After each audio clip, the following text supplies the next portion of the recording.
morning, everyone. I'm on my way out to do some work on one of my properties today. I just thought of this situation here, a little story I wanted to share with you. It's just an example of how quickly a landlord-tenant relationship can change, and you have to be prepared for these kind of things if you want to be a successful real estate investor. You have to prepare for a lot of different things. I do my best to be a good landlord. I'm definitely not consider myself a slumlord. I take care of repairs as soon as possible. I'm somewhat lenient with tenants being late because I have had them from time to time. And this one in particular is a young lady. She's been there for like 3 years, and I've done inspections on her property, and other than smelling a little bit of weed when I go in, being a recovering alcoholic addict, I smell these things right away. Even when they're not actively using them at the time, I can smell it inside.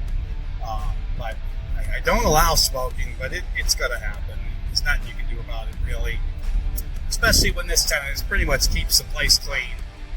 Wasn't tearing up anything, and she did actually call me whenever there was an issue. She didn't let things wait. I like to get the calls right away when there's a maintenance issue so I can take care of them. So anyway, going back to this, with her in particular, she was late quite a bit, but she always caught up.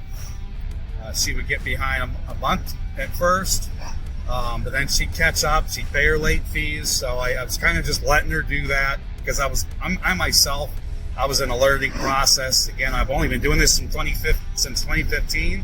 So she's been a tenant for 3 years. It was one of my earlier tenants a few years ago. So I was just starting to deal with people being late. So with this girl, I just kind of let her go because she was always catching up. Well, she told me a few weeks ago when this happened that she wasn't going to be able to stay.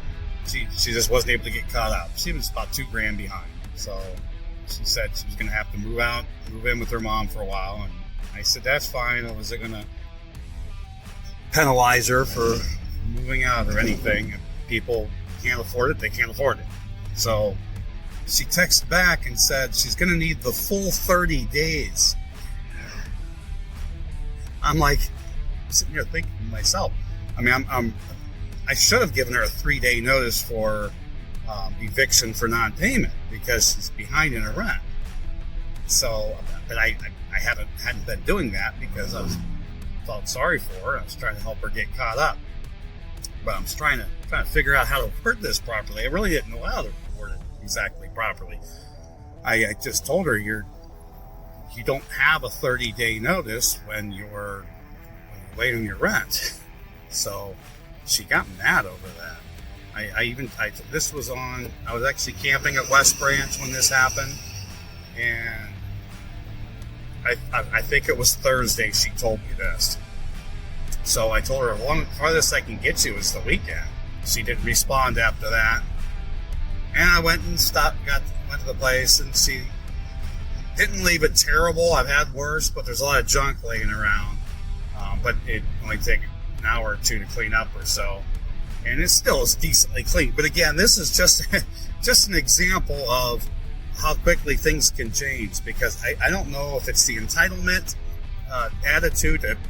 I'm sure it's the entitlement attitude, but people just think because the lease says you have to give a 30-day notice to move out, that you get 30 days to move out. Not if you're behind in rent. You got to get out if you can't pay the rent. You got to go. My wife and we support ourselves on these properties, so we have just enough right now for financial independence. Some people call it financial freedom, whatever you want to call it. We have just enough properties for that to happen. So when there's a vacancy or two, we got to tighten our belts. And I got to get out there and get these properties turned over ASAP. So if you can't pay the rent, you got to get out. Down the line, I might be able to be a little bit more lenient. I'm looking at some new properties right now.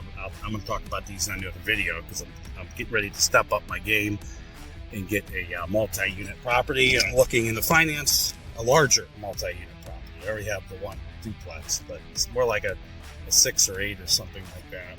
I just got to see about securing financing first, because I haven't done anything this big before, but I think I'm ready. So we'll see how that goes. But anyway, once I get a few more properties, I won't be strapped for cash so much. I'll be able to pay my own bills, and I'm still not gonna be lenient. Obviously, within reason, you can be lenient when you're a landlord. Oh, I'm getting a lot of trouble by saying that, because there's people that go either way. So anyway, I'll just shut up with that. Hope you enjoyed this video. Again, my name is Kevin, and this is the Compulsive Investor channel. Just stay tuned for, I'm going to be showing some properties that I've been walking around looking at soon. Some single families, but also I'm going to be looking at some multi-units pretty quickly here. So stay tuned for more videos. Again, thank you. Have a nice day.